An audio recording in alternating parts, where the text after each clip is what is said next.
We're cranking up for session 14. That's pretty cool. Um, we're obviously glad you're here. I get a few little adjustments. So in this time, this Friday with Fred and Jody will be here in a minute. We're talking about homeschooling, but not just that. It's certainly parenting as well. It's can be marriage. It's all these things, affect each other for absolute sure. And so what I normally like to do when I start this is to kind of teach or share a little something that I'm hoping you'll find helpful and useful. Um, I do like you to say good morning. So Zeta just said good morning. I know people are coming on. Make sure you can hear me if that's great. And obviously, we want to interact with you and your questions. But I'm going to share something really important this morning that I've been thinking about a fair bit about focus and concentration.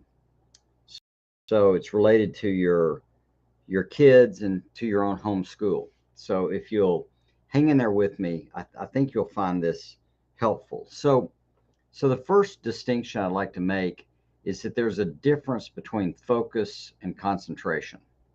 All right, so focus, I'm going to argue, is something that you have to use more volitionally with your will. It's something um, you have to be in charge of. It's not necessarily a natural ability you have. So it's something you can grow in. And my definition of focus, if you've gone through our focus course, is really the ability to come back to things. So all of us, if we were to say focus on your driving, if you're teaching a child to drive, that means keep coming back to look ahead, look in the road, know where you are, know your speed. You just keep coming back. What's my speed? Keep coming back, keep coming back. That's a focusing function. And when you have kids in homeschool, you're going to have challenges with that. I'm pretty sure this focusing problem or challenge, some kids better than others. And especially, there's debate about ADD, ADHD, attention deficit. I make jokes that I have ADOS, attention deficit. Oh, squirrel. But you look back over my life, and I'm probably one of these ADHD people, and I'm trying to understand and learn. And I've just learned ways to compensate, overcome, deal with it. My parents used to make me run around the house, not run around in the house, run around the outside of the house. And it was 4,200 square feet, and we're on an acre, so they just made me go run. They also would say things like this: Freddie, called me Freddie back then. Your motor's running, and that meant I was jabber, jabber, jabber, jabber, interrupt, talk. So all those things. Some of this stuff is personal, but when you're wanting to think about focus, you're teaching your child or yourself to keep coming back to the thing. That's focus. You just keep adjusting. When binoculars or camera lens or anything, folks, it keeps coming back to that right distance, aperture, or whatever the game is. Concentration. So think about that just for a moment. Concentration is more of just an ability you have, a natural ability. ADD, no D, it doesn't matter. Everybody can concentrate. In fact, ADHD, they argue they can get into hyperfocus because something interests you. And that's largely what's going on. You can concentrate on something that means you're bringing your full attention to it. So that's a natural ability. And what happens with people is we get distracted, especially if we're bored. We jump over here, jump over there. A lot of ADHD probably is just boredom for bright kids, not exactly a brain chemist neurochemical problem. I bring these up because I want you to understand that you're wanting to help your child know they have a natural ability to concentrate, which means they can, for a moment, pay attention to something and see it. And you can tell, if you ever have gotten a splinter out of a child's finger, um, and they're watching it, there's a lot of concentration there. A lot of times we get them to look away so they won't know when the prick's coming. But they have a natural ability to do this. The trick is we can go off into other things, and that's where focus means we keep coming back. But what's underneath all of this, and I want to talk more about your homeschool on this, what's underneath it is desire. So it's really, if you think about it properly, you've got an undercurrent of what do you want, a desire in play. That means you use your concentration, your ability to bring your attention on something back again and again and again and again until you get it done. That's focus. That's the game. Okay. So when we think about that, I want you to think about your homeschool, because chances are, if you have a child that you're frustrated, they look out the window and doing this, kind of bounce around. There's a fair shot you might be doing it too with your homeschool. Like, are you focused on your homeschool? Like, are you coming back to what you really care about? Or is one day you're trying this, another day you're trying this, and another day you're trying that? So, whichever way you go, you want to think this through, because the desire you have for your homeschool is going to affect everything. So, let's play this out.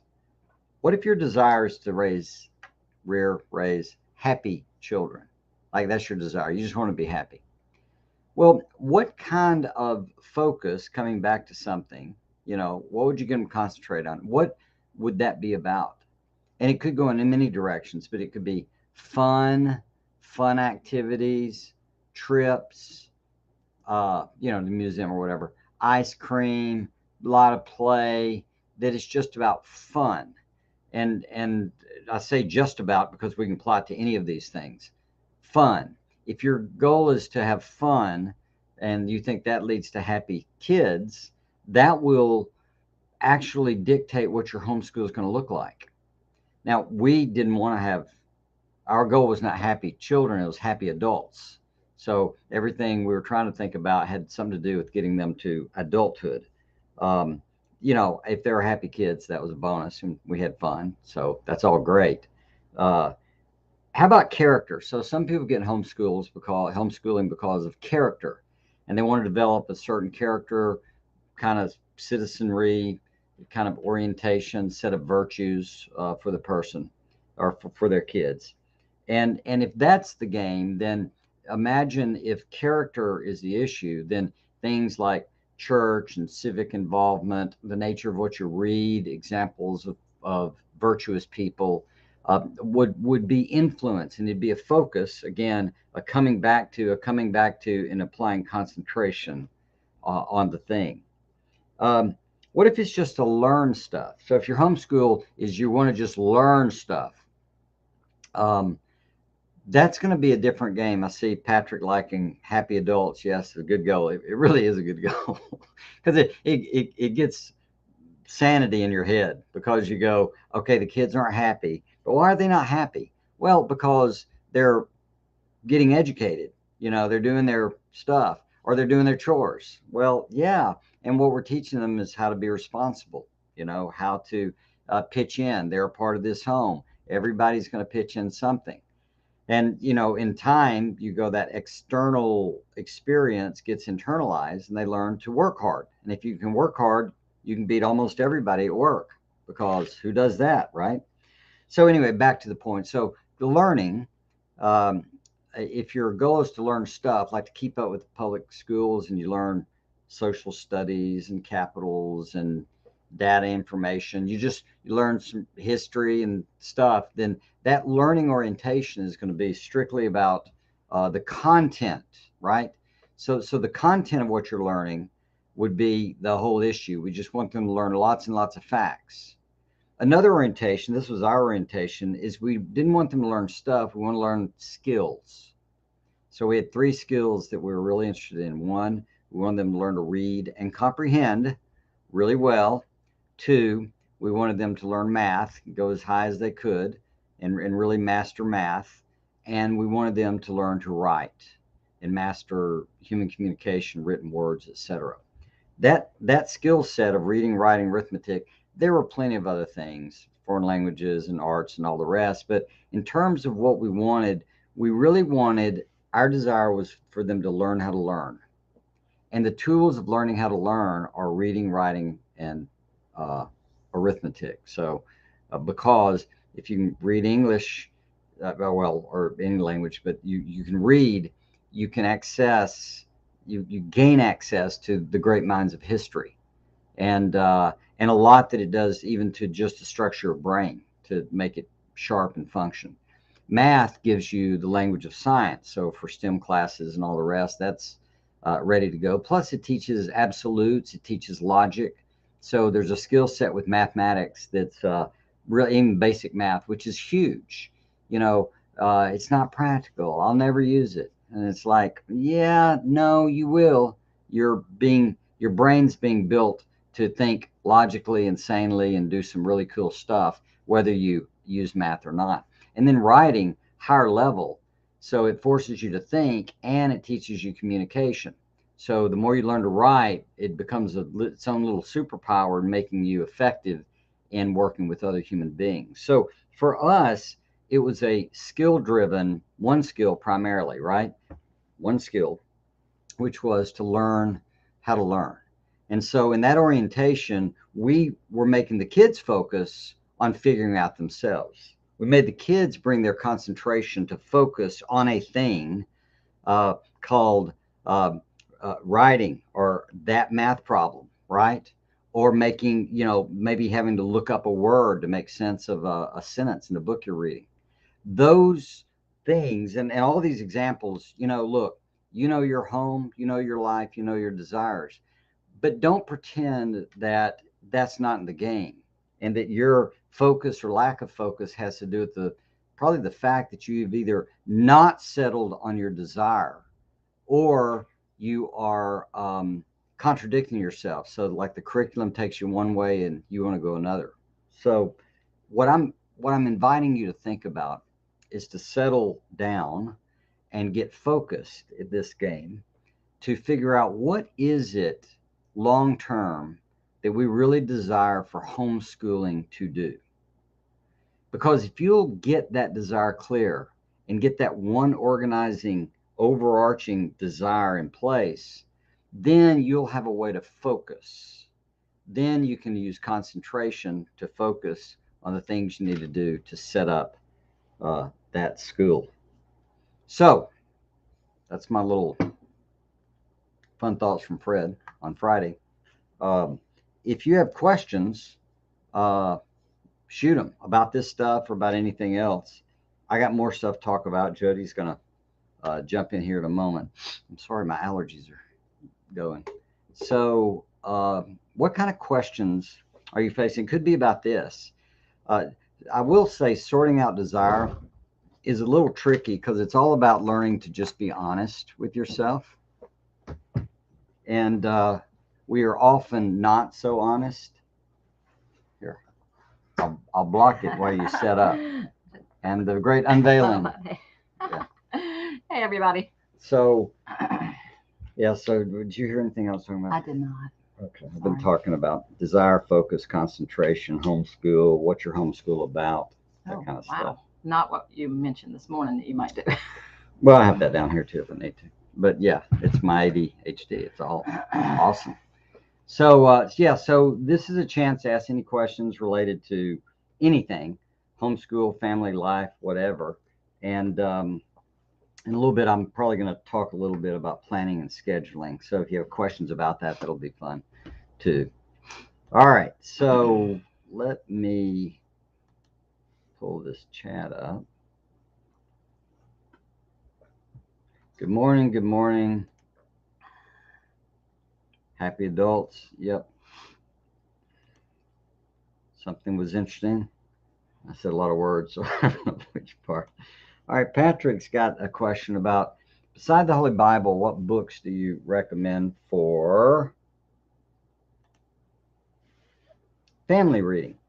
So this is going to be a little better of a Jody section. So I can tell you what we did. Stop it, nose. So what we did, Jody did a good bit of reading. Okay, so I would read occasionally. It's not as easy for me to read books aloud. It's hard enough for me to read them myself. I mean, I read a lot, but the speed you have to go in the order you have to go in a book is kind of a little unnerving for my brain. Maybe if I get better medicines or something that'll change. Jody's great at it. But I would like at Christmas, I might read A Christmas Carol by Dickens. So I'd do a chapter a day or something, during that season. Um, yeah, the Bible we certainly read, but it was more of a study. So we might, read um, Psalm 131. We might talk about what it meant for not to think, to spend too much time on profound things and be arrogant and try to be smarter than God, but to settle down and rest, kind of like a child that's just gotten through nursing might rest on a mother's um, chest, just being comforted there. And that it, go through that and how we can learn to rest, in the Lord and be comforted. So we might have a reading comprehension around something like that. Um, the the trick though was that most of the family reading, some families are much better in this because they have readers that people like to read. Jody would do a good job and let her talk about it, but mostly what we were trying to do is Charlotte Mason's kind of approach. So we wanted to read things that would interest the kids, but we would stop, or Jody would, every 5 or 10 minutes and pick out a child, not pick on a child, pick out a child and ask the child to tell back the basics of the story or whatever had been read up to that point. So that's continually engaging them in valuing reading, having a storyline they can follow, and then getting their brain to put together what I would call, I was trained in a DIS translation, DIS, detail into shape. So all these details, and then you go the overall shape. What happened? He went down to the creek. He found 5 smooth stones. He put them in his pouch. He went back and challenged a giant. He took out one of those stones and slung it over his head with a sling and pierced the giant's skull. And, that's the frame. So, what are you thinking? We did narration when they were young, and as y'all know, we have 5 kids, so the age spans 9 years. So we sure the books we picked out were way above some of their heads at the time, but when I would do that, the narration read together, it would be like Lord of the Rings. Well, that's a long, that took a long time to go through. Narnia, Once and Future King, left out a few parts in that book. Yeah. And those are the top of my head. Oh, Anne of Green Gables.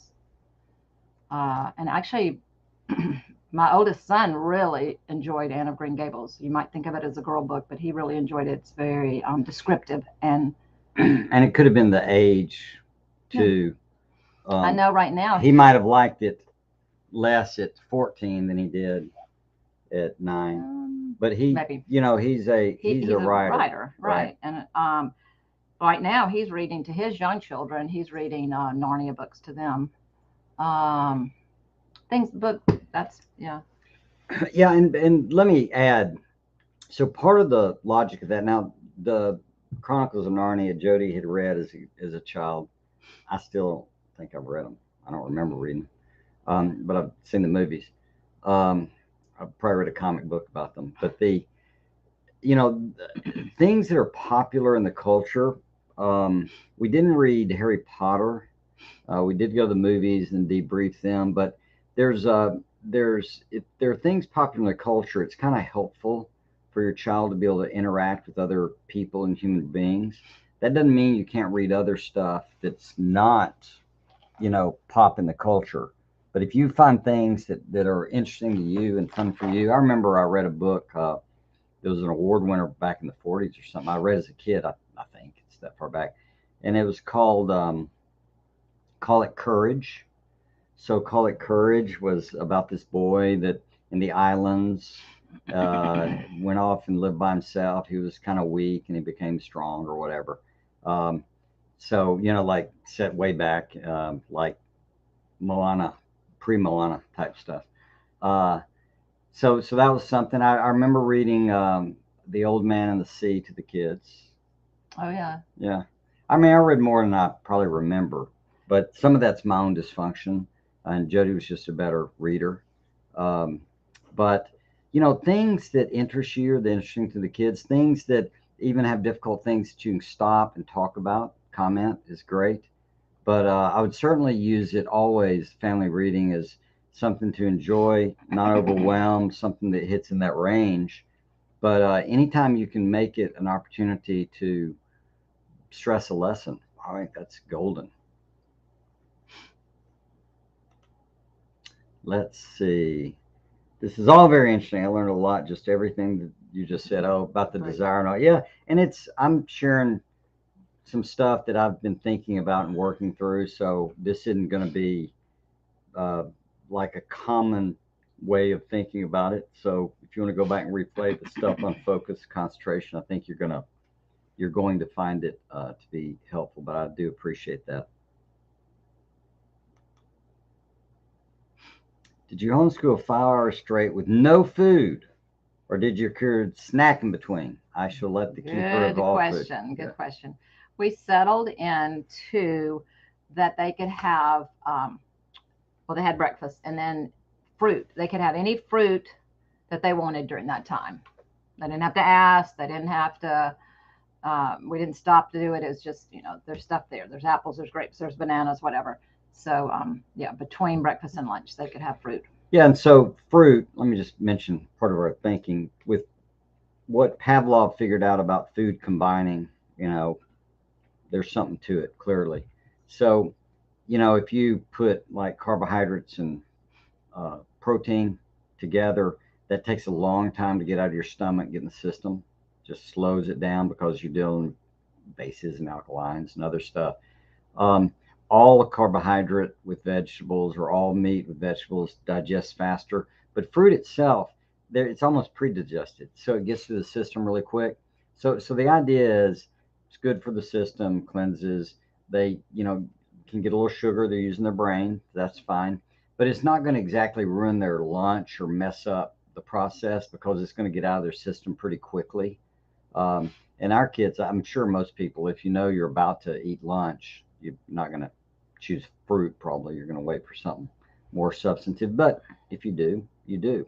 So that tended to work well, Yeah. I think, for the Yeah. kids. Yeah. So we have a child that we have struggled with having no motivation to get done. Okay, so I don't know yet. I haven't read the rest of the sentence, but I'm going to share with you what my brain starts doing. So we have a child, single child. We struggle with having no motivation to get done. So I'm going. So is there motivation to start, or is it motivation to do anything? And now I'm going to read the rest of it. If you set a time frame, he definitely won't be done on time. Then homework lasts until bedtime. Help. Um, so yeah, so I guess I need a little more detail. I mean, this is a great question, Age Melody. of the child. Yeah, what age? What's the subject? Is it every subject? What are they doing during that time? I know you're going to type furiously, meaning there tend to be two orientations when someone is bored or inattentive or bouncing to other attention. One is external, so they get fidgety and jumpy, and the other is internal, and that is when they go off daydreaming. So if they're doing something like that, but obviously, well, I don't know about obviously. Let's see if we Sense more. get another thought here. He's 8. Well, that explains everything. Every subject, and then What are you saying? it's every subject, she says. Okay, so every subject at 8 years old. So, Melody, one more thing. How much are you requiring from him? Like in what's he doing in math? Yeah, very much a dreamer I'm seeing here. But yeah, what's he doing in math? Just for an example, and that'll. What's he required to do? Yeah, what's he require? How many problems or how many? How do you do that? Because part of what you're looking at, obviously not yet. There's not a consequence why he's taking so long. Um, is it overwhelming or is it under challenging? That kind of thing. Does he not understand it? At 8, you're at a maturity boundary in terms of what brain can do, but if it's all subjects, that's a curiosity. I'd also be curious if this 8-year-old is reading or doing copy work or is telling you stories, they're dreamers, that you can write down. But here's the actual answer, or I think the answer. So what you're going to have to do is find out what motivates him. And I'll remember where I am. We have a Saxon Math 3. We require one lesson each day. We found doing a half lesson doesn't help. He still doesn't get it done. So, Procrastinator. well, she said mostly it's procrastination. So, all right, so it's a complexity here, but this is something I think everyone faces on some level or another. Procrastination itself, I would say the problem is he doesn't want to do his school. And somewhere in the system, he thinks it's worth it to battle against you and not get it done. There's a better playoff. So motivation has an extrinsic and an intrinsic gain. There's something outside and something inside the person. And it honestly varies with the person. Like was it Brer Rabbit that quote didn't want to be thrown in the briar patch? Well, most of us would not, but rabbits are pretty safe in briar patches. So that's the problem. So here's this child who has some kind of intrinsic motivation because he must do something. He must enjoy play or things he likes to do, but he doesn't like school. He's 8 years old. We don't know how much school he's doing. In fact, that'd be a great question. One lesson, how long are you giving him to do that lesson? So we need to know that. But in whatever game that's happening, he thinks it's actually better for him. He gets more pleasure, less pain from not getting it done and battling with it and then sitting there with the homework in the afternoon because somehow in his mind, learning it and doing it is awful. And so if you want to change that, you either have to create consequences and rewards, which is great, or build the system so it does it. So where I would start, I don't know the timing yet, but like doing a half lesson should help unless you gave them the same amount of time. I mean, it should be half the time. No, well, if you thought it was too much and you're experimenting to bring it down. Well, that's fair, but we have to find. I asked him to get it done within an hour. A few days that he's motivated. Oh, I'm sorry. Let's get it so everybody can see it. I asked him to get it done within an hour. The very few days that he is motivated, he can have it done in 30 minutes. Okay, great. So we know we can do it. Yeah, we know we can do it, and his motivation. So when you ask him to get it done, this is already not language I would encourage you to use. This shouldn't be asking. See, when you ask children to do something like, would you like to? And then they go, no, that's not a good way to go because you're giving choice to them when you don't mean to. If you mean to give them choice, give them choice, you know? So, while like at dinner, hopefully you're not asking them if they would like to eat or maybe what they would like to eat. You're sort of directing it because you're the adult. We're eating meatloaf and Brussels sprouts. You can ask for some ketchup. I don't know, making up something.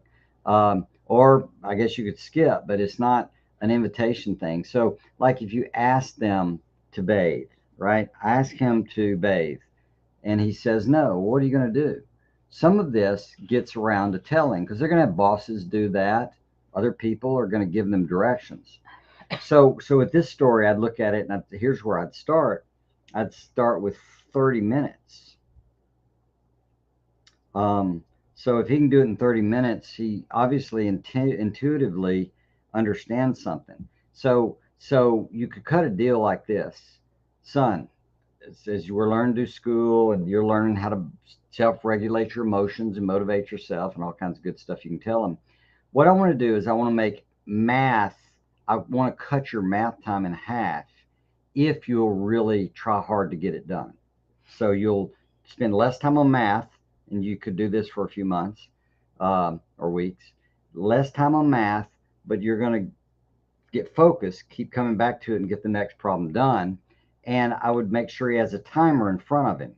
So he literally has a 30-minute timer, egg timer, Pomodoro. Yeah.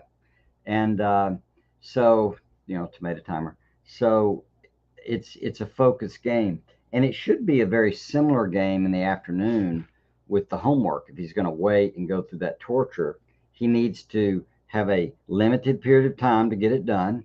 And then he can go up and do something, go off and play a little bit. And then he might have to come back and finish it. Here's why I would say to try this. It's because the consequences are tied directly to his choices. And so it's a feedback loop that he has to get, that he can wake up and go, oh, I'm actually doing extra homework because I didn't focus earlier. It's my fault I'm not getting to play, as it were. Does that make sense? Yeah, What did she say? He freaks out and cries when a timer is going. It will go through the whole time crying. Yeah, so he's manipulating you. Am I wrong? I mean, I don't have to be wrong. So that's in him. There's no reason a timer. That means you've got a problem with somebody who, what's the old phrase? We want to break their will, but not their spirit. This is a discipline issue.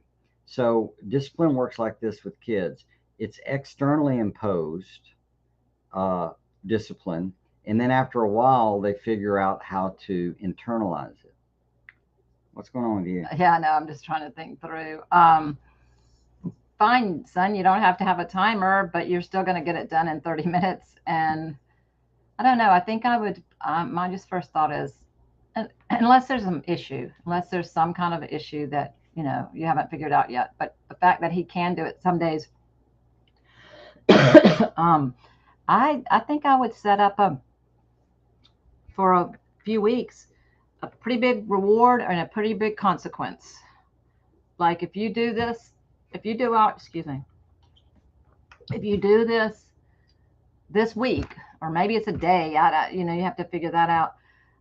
We're going to go on Friday, we're going to go do X, Y, or Z, or you get to we're going to take Friday off. If you do this Monday, Tuesday, Wednesday, Thursday this week, we're going to take Friday off. It'll be a reward day.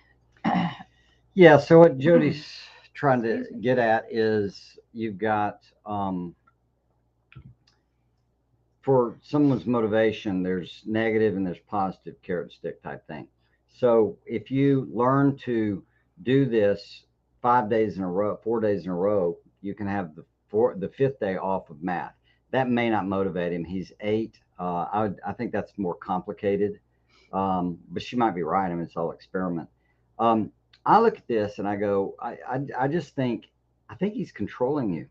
Honestly, he might have some neurodivergent, blah blah blah. Might have something going on. But freaking out and crying when timer done, that's a tantrum, and tantrums are meant to control you. And so I would sit there and go, we've got to learn how to sit and do our work. And you need to know a timer because you need to learn about time. You need to learn about this game. So I think what I would do is something more on the lines of, you got 30 minutes. I'm going to cut this down. You got a 30-minute timer. We're not going to cry. We're going to do our work. And the way we're going to do this is we're going to keep doing it until you quit crying about it. And then I might take the timer away. We could do that. But I would look at it and do something that really takes it out of any kind of debate, like doing the same lesson over. Like if you cry and fight through a lesson, you need to do the same lesson the next day. And a lot of this, I don't know, people might think it's cruel or whatever, but what you have is a battle of wills here, totally. And so this child, I'll bet you've accidentally rewarded his behavior. Like when he gets upset, he gets something. You can actually do that with a grocery store. The child's crying. You don't want to be embarrassed, so you give them the lollipop or whatever it is. And that reinforces the game. So somehow what you want is to get in your mind, we're going to figure out how to get you to do your math. That's it. And we're just having to go through a process to figure out what it's going Tell to me be. what you think about this. Just throwing this out here and Fred. All right, so let's just focus on math. I think it's all subjects, but we're focusing on math right now. So you tell him what's expected. You tell him what's going to happen if he does or doesn't, whatever. But maybe all that day, I think I would say, okay, timer's going on another 30 minutes. You're going to sit here and you're going to do 20 problems in 30 minutes because I know you can. I've seen you do it before. And we're going to do it. Oh, you didn't do it. We're starting over again. Yeah. Maybe spend one whole morning doing that. Yeah. So, I mean, the problem is I don't know your son. So I don't know what his intrinsic motivations are. But what Jody's saying is not a bad idea at all. You asked, do you have a good example of a stick that might work? How do I stop him controlling me? So the way you stop him controlling me is you read that book right there called The Absolute Quickest Way to Help Your Child Change. And you're wanting to set up a game. So there are 4 questions you want to think about in parenting with an issue like this.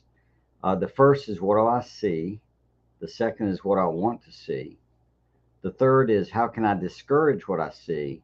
And the fourth is, how can I encourage what I want to see? Mhm. And something else. And the way you worded it, Yeah. nothing else or something. That's close It's got enough. another little thing on the end. Yeah. Yeah. So here's the way it goes. What do I see? I see. Yeah. I see.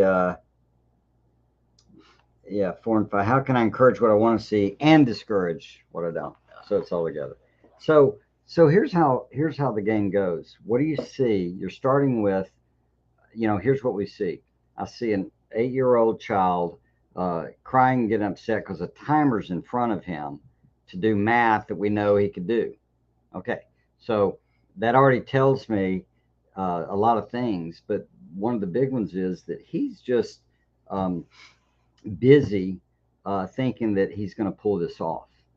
And when you see children continuing to do things, they think they got a chance. Once a person knows there's no chance, they go into something else. So I would say, what I see is he pitches a fit, and then what's my behavior? Because my behavior is what's teaching him. So if I argue with him a lot, that would be a reward. If I give up, that'd be a reward. If I compromise, if I take the thing away, that means if he gets his way on pitching the fit, that's going to reinforce that that's a good strategy for him. And what Jody was saying may be enough of a stick, which is, here's what we're going to do. We're going to do nothing but this part of school, math, every day. You're 8 years old. You're going to learn to do your math and not cry and not complain and not, create havoc. And the way we're going to do this is all we're going to do for 1 week is math. And the way we're going to do math is you're going to have enough problems to do in 30 minutes, and you're going to have a timer. And we're going to see how much you get done, and in that 30 minutes, and if you don't finish it, what we'll do is we'll stop, we'll take a little break, we'll get rid of that one, get the exact same problems out, and you're going to do it again. And what's going to happen is you're going to learn to do what you need to do within that 30-minute period of time.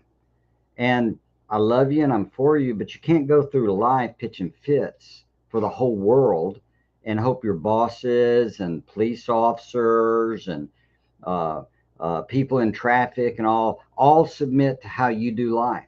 This is something to learn, and it's going to work from the outside in. You're going to learn how to do this on the outside, and then you're going to learn how to do it from the inside. But it's going to be a very specific game. And here's the deal: once you do, I like the idea. Once you do a whole week, or 4 even, and I don't know what he would love. He might like ice cream, or he might like something. I don't know, something he would like. But when you do this many, without crying, you do it in a row. Good job, chart it. You do five of them 5 days in a row. You're golden. But it's like, you can do the reading. You can read with him. You can do more at the homeschool in that day. But it's like, just stop and focus on this one thing, because you can't go through life this way. and your son better. What you need to notice is how you're accidentally responding to him because he sees that as a reward. What Jody and I learned to do is just look at our kids and go, how did I teach you that? And then we'd notice. One of the lessons I give somewhere is that Trip was our oldest was started screaming for no reason. We couldn't figure it out, and I stayed home and kind of watched. What do I see?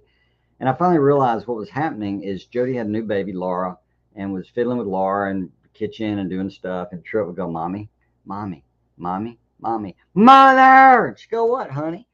She just was busy not hearing that game. And so that's when I think about that time we learned that he could put his arm on her elbow, grab her elbow and gently, and she could stop and attend to him. But he was just being rewarded, actually trained to yell. And that's sort of the game here. All right, that's enough to think about. You want to just pay attention to how it's going because I bet you can figure this out.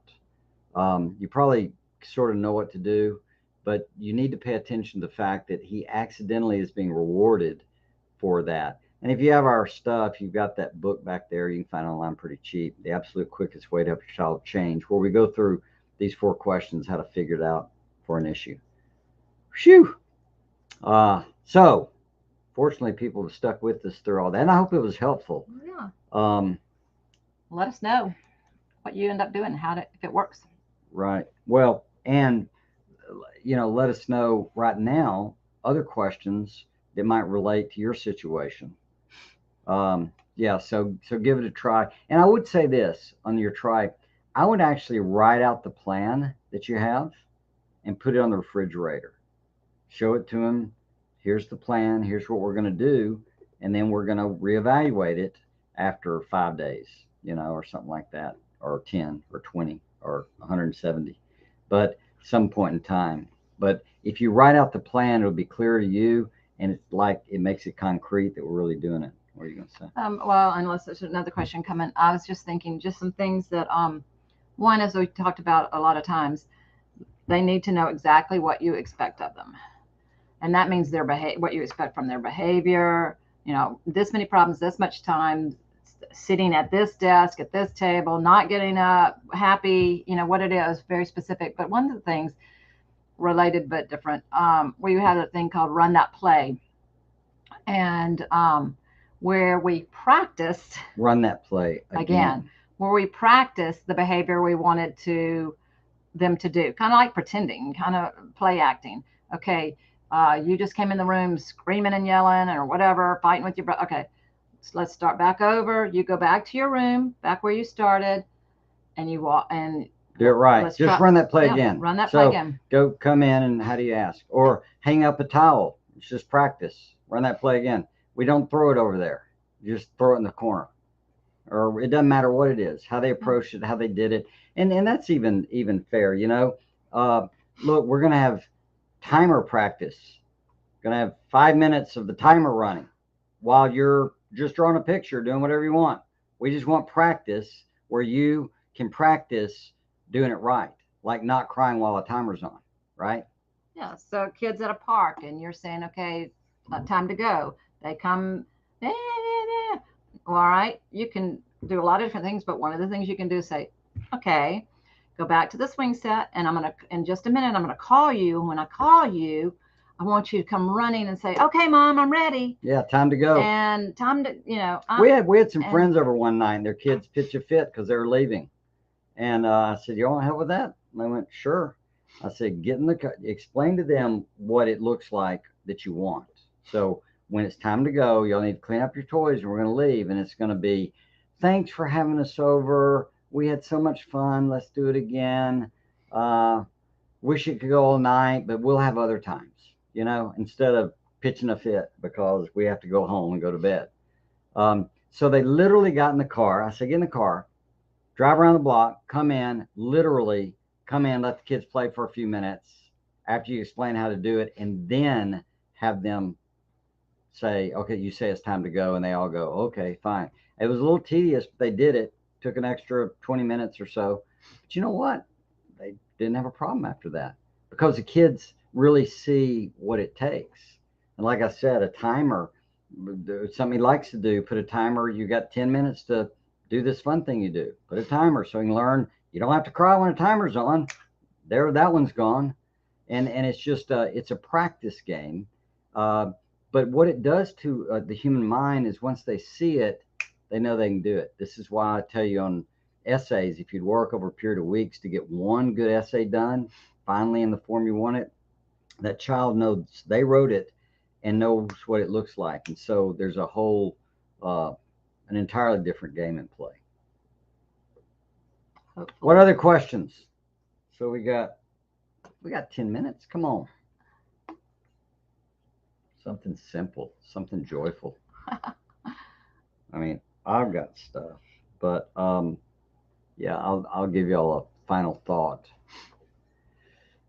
Too, as you're thinking about a question, maybe to type in.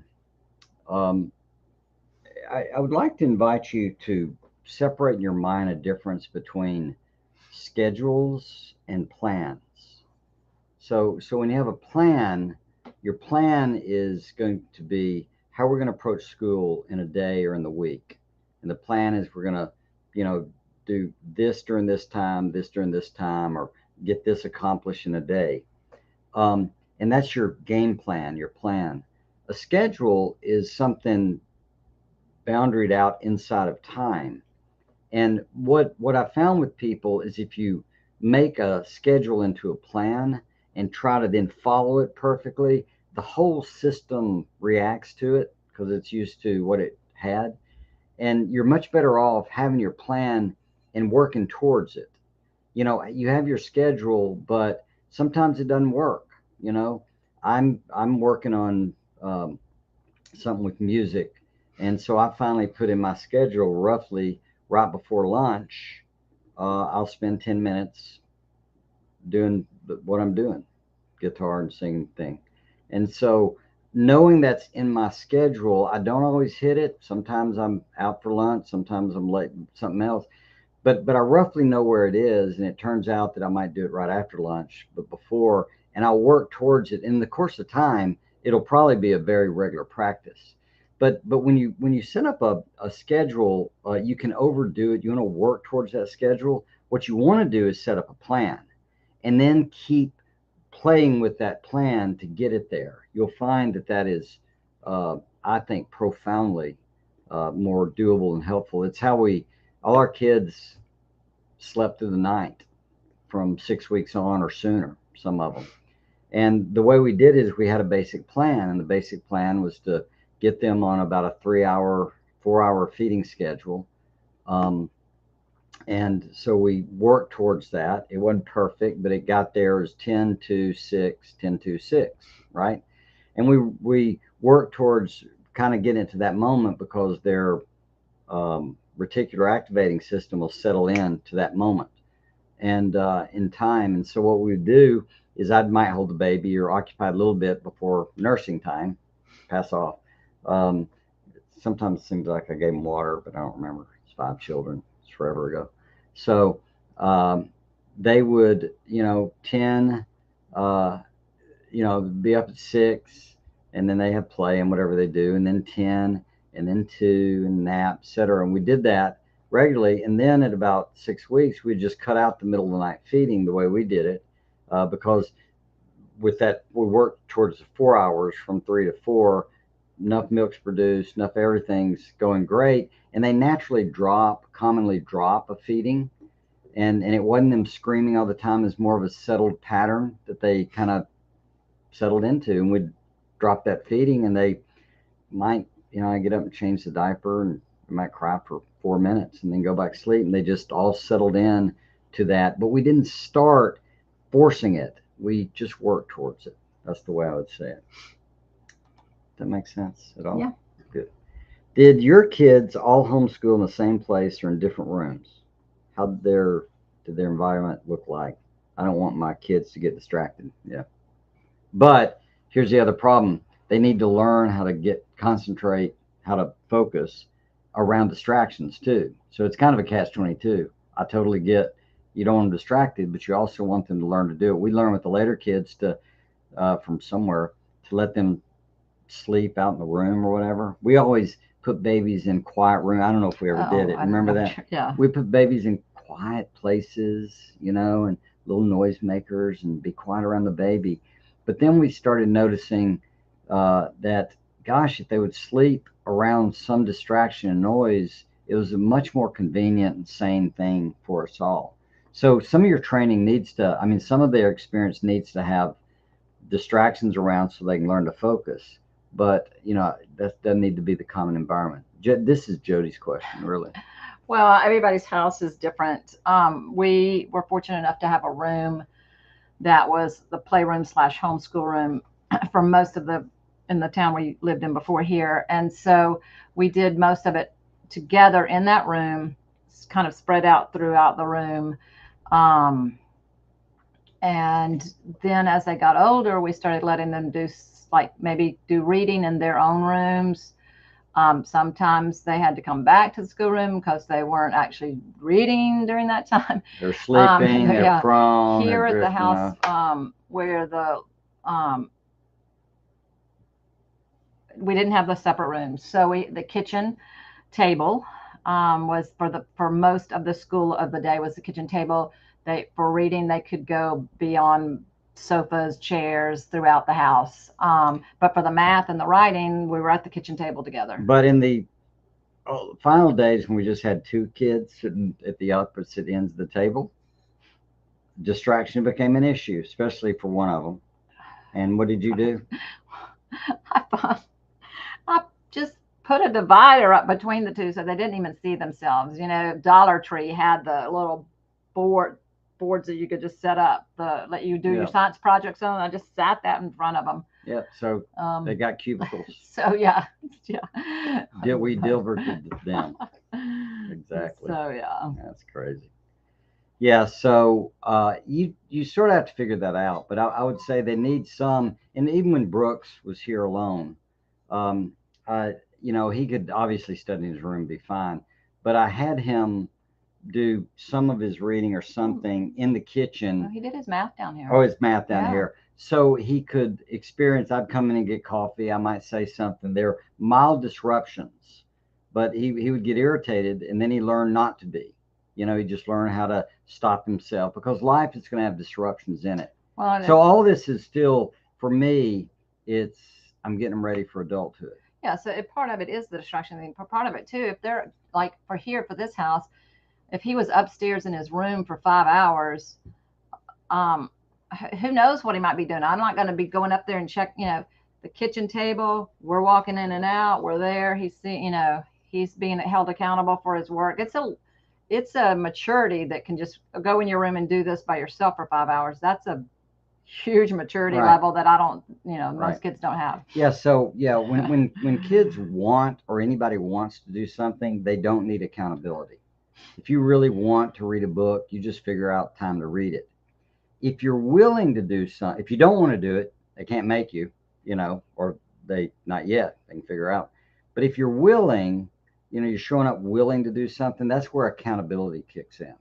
And so some sense of accountability to another human.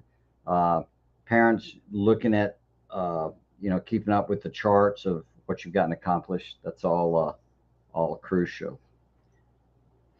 All right, last question. Nita says, my daughter is currently under treatment for anorexia. Sorry about that. We've got friends going through that now and have worked with it a fair bit over the years. We've been at this for well over a year. We fell behind on essay assignments and we didn't do any world history. Which should I focus on? So how old is she? 14? 16, 14, 12? It's got to be somewhere in there. I'm going to say 14 bell curve. Before we know that, I mean, I would say essay. If she's, I'd say essay before world history. Well, if that's a choice. Well, it seems like she should be reading every day. 15. She's 15. There you go. So should be reading every day. And you can slip books in about world history inside that, some surveys, sure. some basic Yeah. So you probably can solve the world history thing just by make it part of her daily reading and just whatever books you put in there, rather than thinking of it as a subject, thinking of it as exposure, to in the reading process.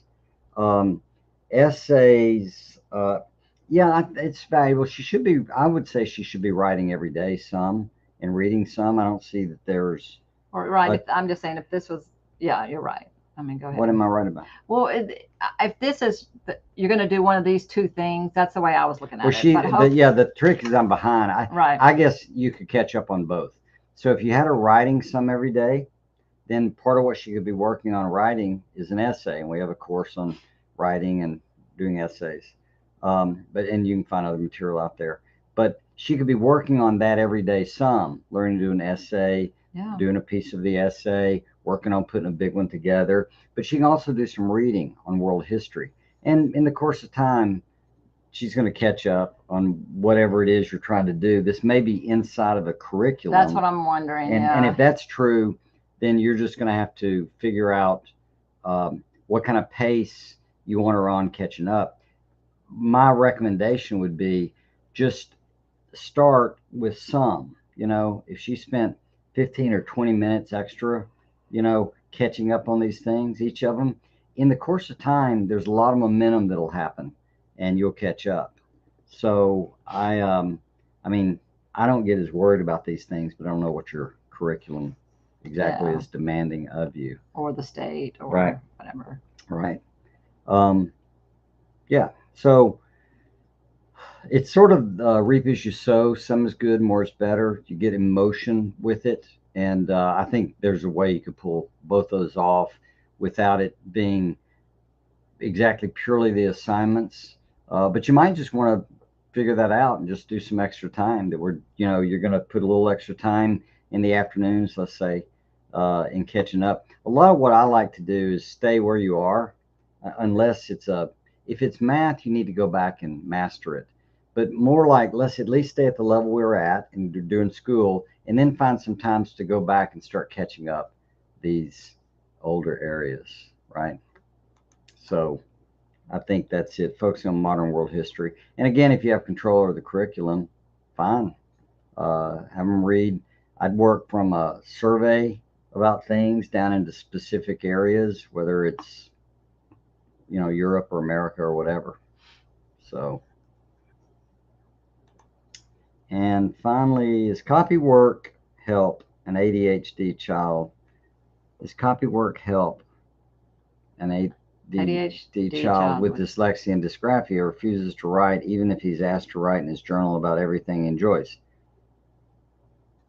Is copy work helpful? Is that what that means? Yeah. How old is this child?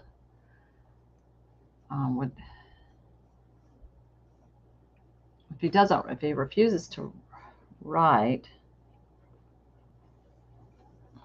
Well, again, this asking children to do stuff is not what schooling's about. This isn't an ask. They're not doing that at school. They send them to school. They don't ask them. Well, we asked them to cut class, but they left. No, it's not it. Okay, it's almost 12. Yeah, so it's more like and I get dyslexia and dysgraphia. Yeah, he's got a lot. He's got a lot going on, and copy work could be helpful in terms of just the nature of practice.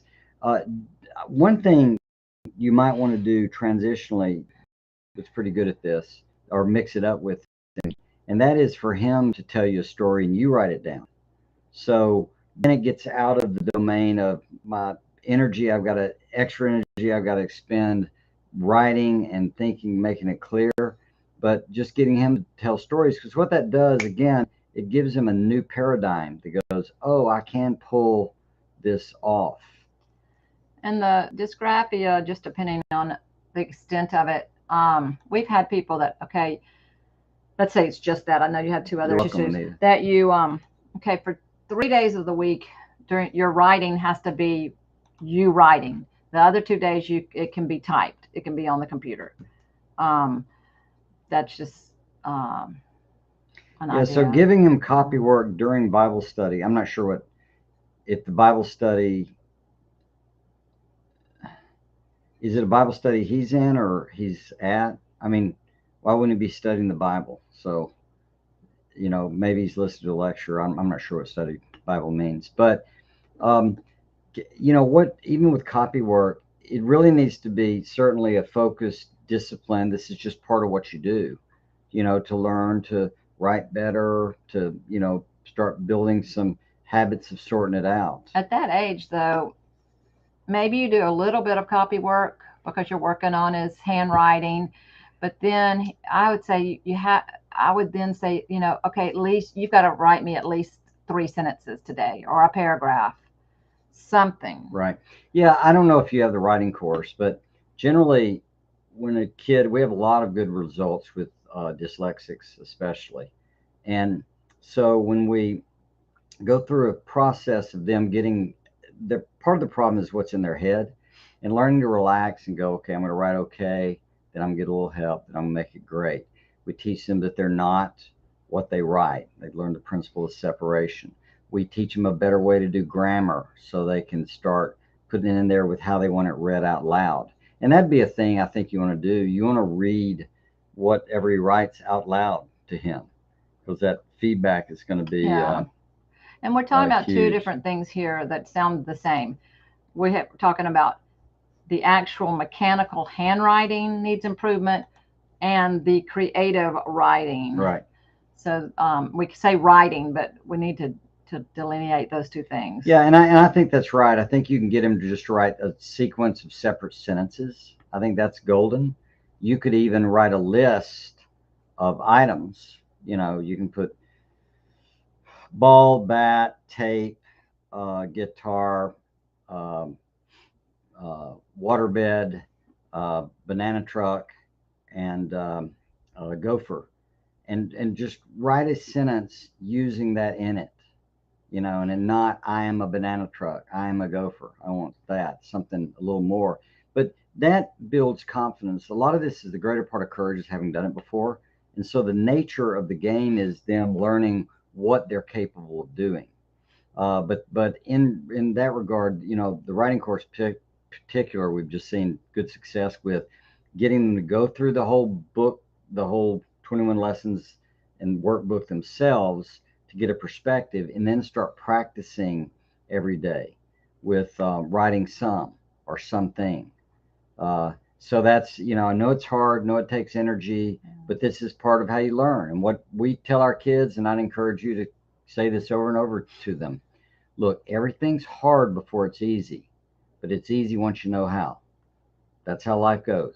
It's hard at first, but once you learn it, it's easier. All right, when you were little, I remember your ABCs. You didn't say them great at first, but then you practiced, you got to where ABCD, and you could sing it. It all worked great. Oh, I hope some of this was helpful. Yes. We always enjoy it, and you can go back and listen to it. Please subscribe to this YouTube channel and share it with other people. It would be awesome. One last thing, correction. What I meant about Bible class, I have them write one scripture that we read, just so you can get used to writing. Oh, Got I it. see. Okay. Sure. Well, that makes sense. Yes. Yeah. So anyway, hope this is helpful. Again, subscribe, pass it along, and have a great holiday weekend.